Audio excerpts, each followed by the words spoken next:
Kaip jau matėte, šios plytelės mūsų testą atlaikė, o štai ten virš manęs yra balkonas, kuris dar neįrengtas.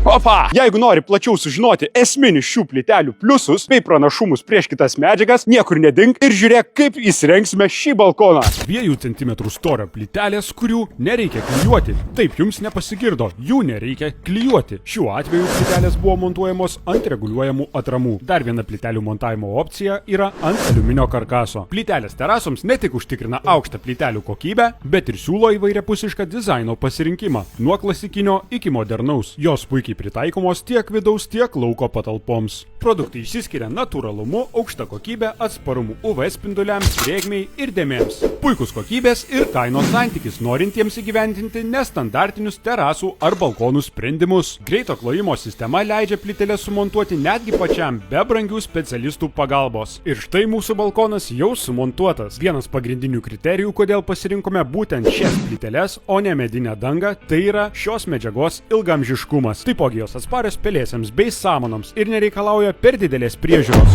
O jeigu ir tu dar neišsirinkęs, kuo įsirengti balkoną arba terasą, užsuk į plytelės terasoms.lt ir iš gausaus asortimento įsirinksi savo svajonių plyteles.